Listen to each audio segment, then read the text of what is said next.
بسم اللہ الرحمن الرحیم۔ یہ حضرت پیر الفقار نقشبندی مجددی رحمہ اللہ کے جنازے کی جو نماز ہوئی ہے اس کے مناظر ہیں۔ سوشل میڈیا پر اس وقت مختلف ویڈیوز گردش کر رہی ہیں۔ بعض ویڈیوز وہ ہیں جو صحیح نہیں ہیں، دوسری ویڈیوز اٹھا کر شیئر کر دی ہیں بعض لوگوں نے، اور بعض ویڈیوز وہ ہیں جو صحیح ہیں۔ اس لیے اگر ان ویڈیوز کو شیئر کیا جا رہا ہے تو شیئر کرنے سے پہلے تحقیق کر لی جائے، جو صحیح ہو اسی کو شیئر کیا جائے، غلط چیزوں کو شیئر نہیں کرنا چاہیے۔ تو خوش نصیب ہیں وہ لوگ جو نماز جنازہ کے اندر شریک ہوئے۔ ایک بہت بڑی تعداد نماز جنازہ کے اندر شریک ہوئی۔ بعض حضرات کا فون آیا، وہ معلوم کر رہے تھے کہ کیا نماز جنازہ غائبانہ طور پر ہم پڑھ سکتے ہیں، تو ہمارے ہاں تو اس کی کوئی گنجائش نہیں ہے۔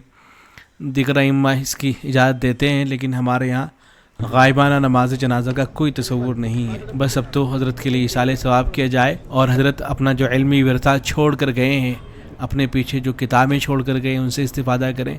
اور بہت اچھی بات یہ ہے کہ حضرت اپنے خلفاء کی بہت بڑی تعداد چھوڑ کے گئے ہیں، جو شاید دنیا کا کوئی علاقہ ایسا ہوگا کہ جہاں حضرت کے یا تو حضرت کے خلفاء یا یہ کہ ان کے خلفاء سے استفادہ کرنے والے لوگ موجود نہ ہوں۔ پوری دنیا کے اندر کوئی بھی علاقہ ہو جہاں مسلمان بستے ہیں تو اس علاقے کے اندر ضرور اس طرح کے حضرات موجود ہوں گے۔ حضرت پیر الفقار نقشبندی رحمۃ اللہ علیہ دارالعلوم دیوبند سے بڑی عقیدت رکھتے تھے، علماء دیوبند سے ان کے بیانات میں دیکھ رہا تھا، پیر صاحب کے بیانات بھی ہیں اور بعض مستقل کتابیں بھی ہیں کہ جن میں بڑے اہتمام کے ساتھ اکابر علماء اور اکابر دارالعلوم دیوبند کا ذکر ہوا ہے۔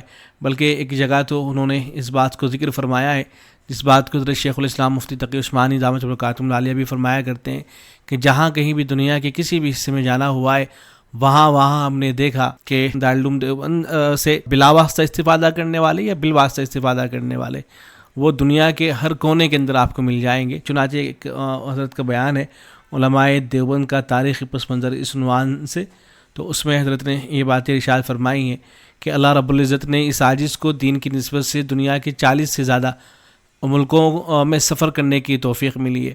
یہ اس وقت کی بات ہے جب حضرت نے صرف 40 ملکوں کا سفر کیا تھا، اس کے بعد تو ظاہر ہے حضرت نے اور بھی بہت سے ممالک کا سفر کیا۔ تو جس جگہ بھی جانا ہوا، کہتے ہیں کہ اس جگہ بھی جانا ہوا جہاں 6 مہینے دن اور 6 مہینے رات ہوتی ہے۔ سائبریا بھی جانا ہوا جہاں طرف یخ بستہ ہوائیں اور برف نظر آئی، ہم نے برف پر نمازیں پڑھیں۔ ایسی جگہ بھی دیکھی جس کو اینڈ آف دی ورلڈ، دنیا کا آخری کنارہ کہتے ہیں۔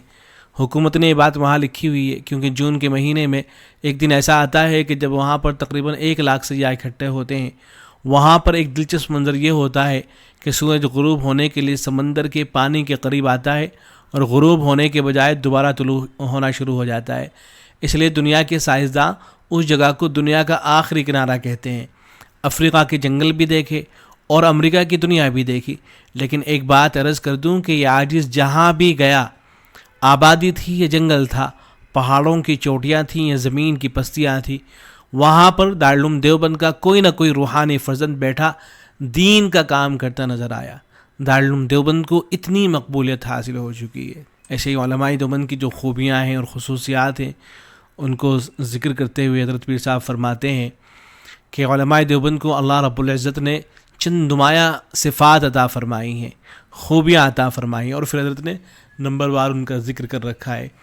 ان میں سے ایک یہ بھی ہے کہ ان کے دلوں میں اللہ رب العزت کی محبت بے انتہا ہے، اور اللہ کی عظمت اتنی شدت کے ساتھ اور اتنی عظمت کے ساتھ ہے کہ وہ شرک سے متعلق کوئی بھی چھوٹی چیز قبول کرنے کے لیے ہرگز تیار نہیں رہتے تھے۔ ظاہر علماء دیوبند کے یہاں شرک کا کوئی شائبہ نہیں ہے، اور جو اس زمانے کے علماء دیوبند کے زمانے میں جب شرکیہ اس طرح کی تحریکیں اٹھیں تو ان کو ختم کرنے کے لیے اس کے لیے انہوں نے مستقل کام کیا۔ چنانچہ حضرت شاہ اسماعیل شہید رحمۃ اللہ علیہ نے تقویۃ الایمان لکھی، حضرت مولانا خلیل احمد سانپوری رحمہ اللہ نے براہین قاطعہ لکھی، حضرت گنگوہی رحمہ اللہ نے فتاوی رشیدیہ میں شرک و بدعات کو ختم کرنے کے لیے صحیح عقائد کو کھلے اور صاف الفاظ میں بیان فرما دیا۔ پھر حضرت فرماتے ہیں کہ بت پرستی، شہوت پرستی، قبر پرستی، نفس پرستی کا خاتمہ۔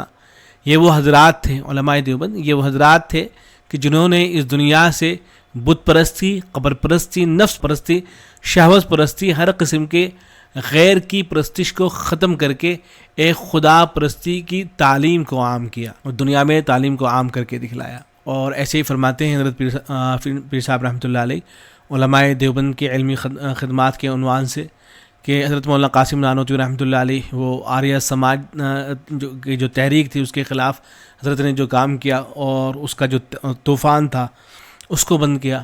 حضرت شیخ الہند رحمہ اللہ نے ترجمہ قرآن لکھا، تفسیر لکھی. حضرت علامہ انور شاہ کشمیر رحمہ اللہ نے بخاری کی شرح لکھی اور بہت سی کتابوں کی شروعات ہیں حضرت کی. حضرت مولانا حسین احمد مدنی رحمہ اللہ نے 18 سال مسجد نبوی میں درس حدیث دیا. حضرت مولانا ظفر احمد عثمانی رحمہ اللہ نے احیاء السنن لکھی. حضرت فرماتے ہیں کہ پنجاب یونیورسٹی میں ایک کتاب ہے جس میں لکھا ہے کہ حضرت مولانا اشرف علی تھانوی رحمہ اللہ نے دین اسلام پر 2800 کتابیں لکھی ہیں. چنانچہ انہوں نے اس پر حضرت کی کتابوں کی لسٹ بھی دی. بہت ممکن ہے کہ جو مختلف رسالے ہیں ان سب کو جمع کر کے فہرست تیار کی گئی ہو، ورنہ تو حضرت کی کتابوں کی تعداد ہزاروں کے قریب بتائی جاتی ہے. حضرت کے اوپر لسٹ دی گئی ہے کہ حضرت 2801 کتابیں دین اسلام پر حضرت نے لکھی ہے. یہ حضرت فرما رہے ہیں. حضرت سہارنپوری رحمہ اللہ نے بذل المجہود لکھی. حضرت مولانا الیاس صاحب رحمۃ اللہ علیہ نے دعوت و تبلیغ کا کام شروع کیا جو اس وقت الحمدللہ 180 سے زیادہ ملکوں میں پھیلا ہوا ہے. حضرت مولانا زکریا کاندھلوی رحمہ اللہ نے فضائل اعمال لکھی جس کو اللہ نے ایسی مقبولیت دی کہ آج قرآن مجید کے بعد سب سے زیادہ دنیا میں پڑھی جانے والی کتاب ہے. تو علماء دیوبند کے علمی کمالات جو تھے اس کی وجہ سے علمی خدمات بھی انہوں نے سر انجام دی اور یہ ثابت کر دیا کہ علماء دیوبند ہر میدان میں دین کو صحیح انداز میں امت کے سامنے پیش کرنے والے ہیں. ایسے ہی ایک اور خوبی بیان کرتے ہوئے حضرت پیر صاحب فرماتے ہیں کہ علماء دیوبند کی ایک اور خوبی کہ ان کو اپنے اسلاف کے ساتھ سچی نسبت تھی اور یہ نسبت ایسی پکی تھی کہ اس کی چند مثالیں بڑی حیران کن ہیں. ذرا توجہ فرمائیے گا کہ حضرت امام مالک رحمہ اللہ نے مسجد نبوی میں درس حدیث دیا. علماء دیوبند میں سے حضرت مولانا حسین احمد مدنی رحمہ اللہ نے ان کا روحانی وارث بن کر دکھایا اور مسجد نبوی کے اندر 18 سال درس حدیث دیا. حضرت امام بخاری رحمہ اللہ کو دفن کیا گیا تو ان کی قبر سے خوشبو آئی. چنانچہ ان کے روحانی فرزند حضرت مولانا احمد لاہوری رحمہ اللہ جب ان کو دفن کیا گیا میانی شریف کے قبرستان میں تو ان کی قبر سے بھی خوشبو آئی تھی. حضرت امام احمد بن حنبل رحمہ اللہ انہوں نے مسئلہ خلق قرآن میں استقامت کی وہ مثال پیش کر دی کہ دنیا حیران ہے. تو ان کے جو روحانی فرزند تھے حضرت شیخ الہند رحمہ اللہ انہوں نے مالٹا کے اندر استقامت کی وہی مثال پیش کی.